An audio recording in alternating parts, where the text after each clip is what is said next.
ઉના નગરપાલિકાના આમ આદમી પાર્ટીના ઉમેદવાર પર બે અજાણ્યા શખ્સો દ્વારા હુમલો કરવામાં આવ્યો છે। આમ આદમી પાર્ટીના ઉમેદવાર અજય બામભણિયા ઉપર ફાયરિંગ કરવાનો આક્ષેપ કરવામાં આવ્યો છે, તો ઉમેદવારને સારવાર માટે હોસ્પિટલ ખાતે ખસેડવામાં આવ્યો છે।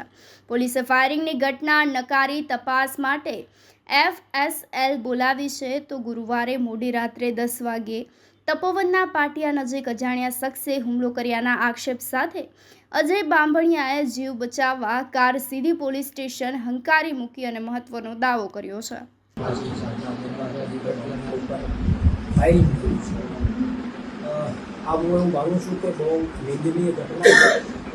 યુપી અને બિહાર જેવી સ્થિતિનું નિર્માણ અહીંયા ભાજપે કર્યું છે।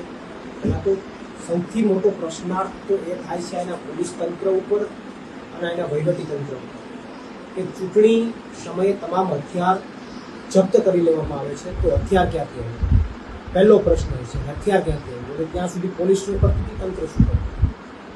અજયભાઈએ ઘણા સમય પહેલાં 6 મહિના પહેલાં અહીંના ભાજપના નેતાઓનો જે ભ્રષ્ટાચાર છે, ગુંડાગીરી છે, એને ખુલ્લી પાડવાનો પ્રયત્ન કર્યો। ત્યારે જ એમને લેખિતની અંદર અહીંનું પોલીસ તંત્ર હોય, એસપી હોય કે સરકાર સુધી એમને પ્રોટેક્શનની માગણી કરી।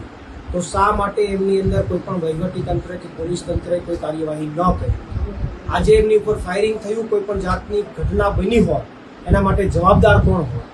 અને સૌથી મોટી વાત એ કે ગુજરાતની અંદર ભાજપે જે તાનાશાહી શરૂ કરી છે, હિટલરશાહી શરૂ કરી છે, ગુંડાગીરી શરૂ કરી છે, અને આજે ઉનાવની ઘટના પરથી પ્રસ્થાપિત થયું છે કે ભાજપના નેતાઓ છેલ્લી હદ સુધી ઉતરી આવ્યા છે, ગુંડાગીરી ઉપર ઉતરી આવ્યા છે અને ફાયરિંગ કરવા ઉપર ઉતરી આવ્યા છે।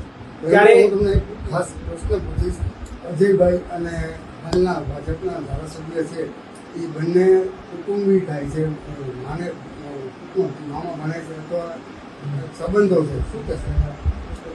આમાં તો કોઈ સંબંધોનો વિષય જ ક્યાં આવ્યો? ભાજપ વાળાને કોઈ સંબંધો લડતા નથી, એ લોકો જાન સુધી ફાયરિંગ સુધી પહોંચી ગયા છે।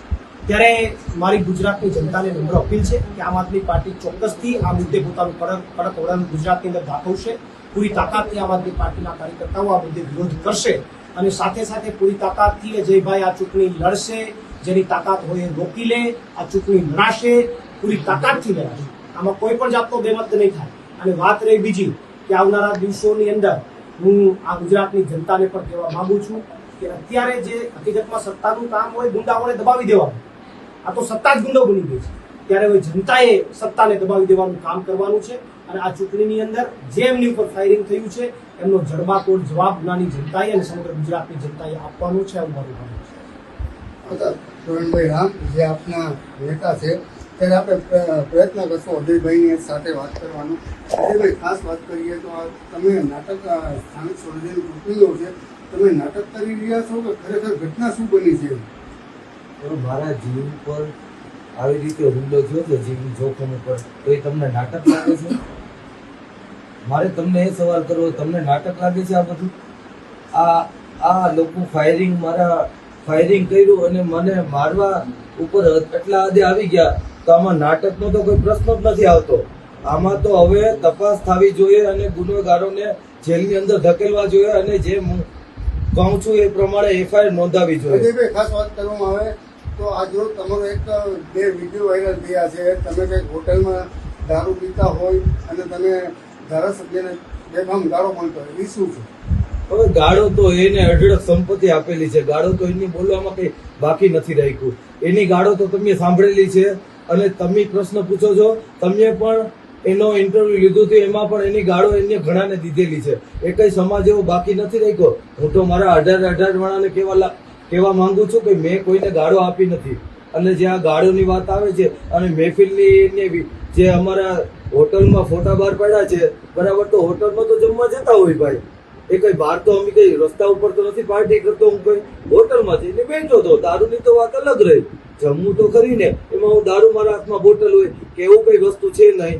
અને વાત આવી તમે એમ કહેતા હોય કે ગાળુની, તો ગાળું એ આ આખી ક્લિપ બનાવેલી છે, એ ગાળો મારા મોઢેથી બોલેલી છે જ નહીં। આ બધી ભાજપ દ્વારા બનાવેલું બધું છે અને તમે